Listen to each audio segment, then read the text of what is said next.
বন্ধুসকল কি খবৰ আপোনালোকৰ আশা কৰোঁ আপোনালোকে সকলোৱে ভালে আছে ময়ো ভালে আছোঁ মোৰ চেনেলত আজি এটা নতুন ভিডিঅ'লৈ আপোনালোকক সকলোকে স্বাগতম জনাইছোঁ আজি ভিডিঅ'টো একেবাৰে সিম্পল ভিডিঅ'টো হ'ল গোলাপ ফুলৰ আমাৰ যিবোৰ ঘৰত গোলাপ ফুল থাকে সেইবিলাকৰ ডালবোৰ আমি কিদৰে ৰুলে সহজতে গ্ৰথ হৈ উঠে তাৰে ওপৰত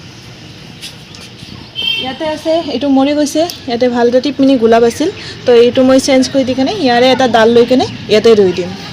আচ্ছা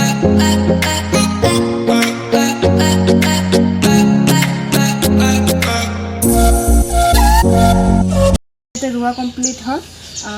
পিছত গম পালোঁ যে এইটোত অলপমান জিউ আছে তো এইটো মই এতিয়ালৈকে টাচ নকৰোঁ যদি কিবা কাৰণ তাৰ বাচি যায় কাৰণ এইটো বহুত ধুনীয়া এটা গোলাপ আছিল গোলাপৰ গছ আছিল তো ইয়াতে মই নলয় এইটো এটা টাব লৈছোঁ বেলেগ এটা টাব লৈছোঁ প্লাষ্টিকৰ হয় এইটো ইয়াৰ পৰা আমি ঠানিটো লৈছোঁ আপোনালোকে চাই আছে এয়া এইটো ঠানিটো লৈছোঁ আৰু এইটো ৰুইছোঁ আপোনালোকে বেছি একো কুইছোঁ কৰিব নালাগে এইটো অলপমান জিকা মাটি ল'ব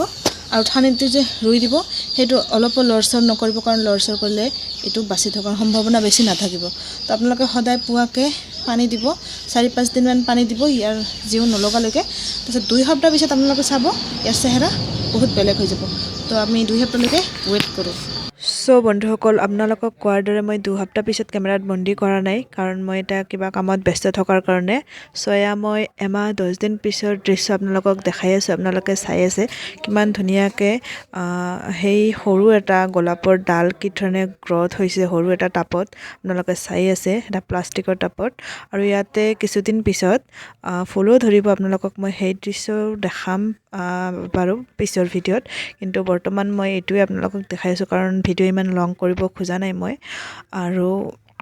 ইয়াতে মই একো দিয়া নাই অনলি ঘৰতে বনোৱা মোৰ নিজৰ কক'পিট দিছোঁ অলপমান আৰু সন্ধিয়া আৰু পুৱাকে মই পানী দিছিলোঁ পানীটো মই 1 সপ্তাহ কণ্টিনিউ দিছোঁ তো আপোনালোকে এই ধৰণে যদি পাৰে গোলাপৰ ডালেৰে সহজে